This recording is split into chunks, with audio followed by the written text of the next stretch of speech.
Hi guys, welcome to Geek. Today we are going to review the game Days Gone, so let's get started.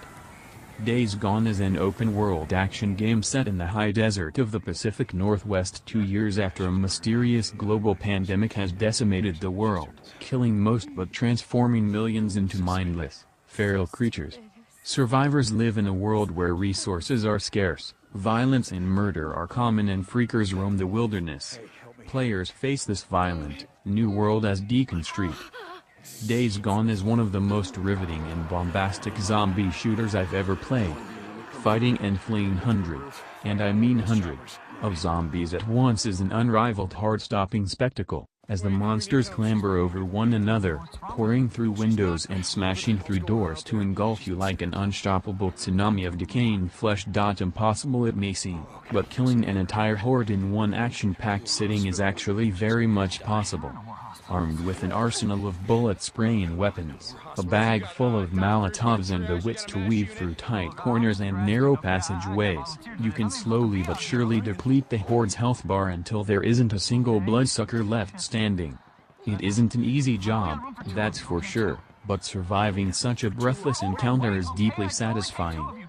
It's a real shame, then, that despite very much being the focus in the trailers and demos leading up to launch, these epic horde battles are reserved for the final quarter of a 30-hour-long campaign.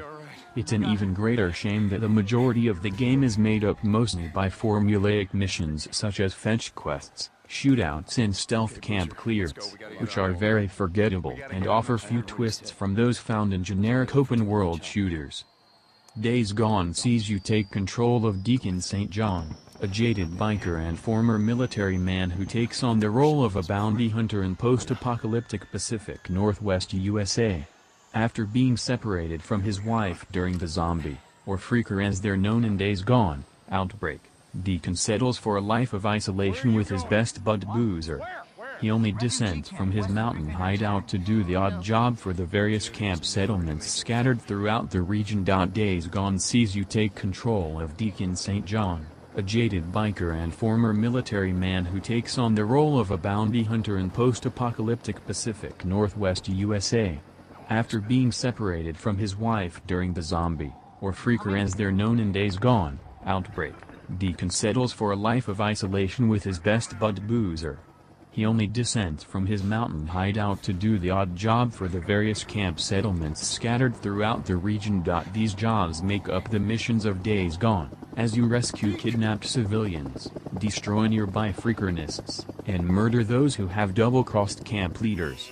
Such quests are fun at first, but soon become tediously repetitive with infrequent difficulty spikes and curveballs to keep you on edge. For the first half of Days Gone, these missions offer little narrative progression. It isn't until late into the game when you discover the core plot and meet the full cast of characters, with the pacing suddenly and clumsily switching from a stumbling meander to a full-throttle sprint. This means the early stages of the game offer very little incentive to progress the story, making each objective feel more like a chore than an exciting prelude. It doesn't help that the story is told through a multitude of corny cutscenes that too often tear you away from the action.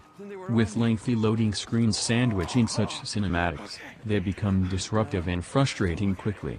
It's a wonder that developer C-Bend Studio was so reluctant to substitute these cutscenes for in-game storytelling, especially when other Sony-published titles such as Unchained and God of War are masters of the craft.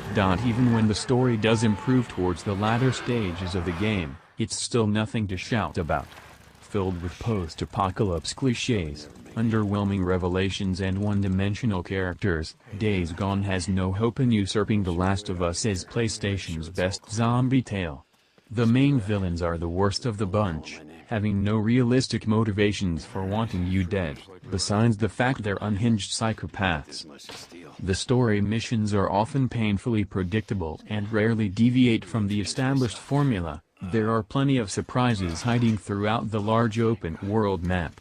My own random encounters range from being thrown off the motorbike by a tripwire and ambushed by marauders, to being captured by a rival camp and temporarily stripped of all my possessions. Such conflicts force me to think more intuitively rather than mindlessly blasting foes with an assault rifle. Unfortunately, you're rarely rewarded for venturing off the beaten path. There are no collectibles or hidden special items that can boost your odds of survival, and while looting supplies from abandoned houses comes in handy for crafting molotovs, bandages and melee weapons, you never really have to look hard for such resources. Let me know your thoughts on this in the comment section. I hope you liked the video and make sure drop a like in the video and subscribe our channel for more reviews.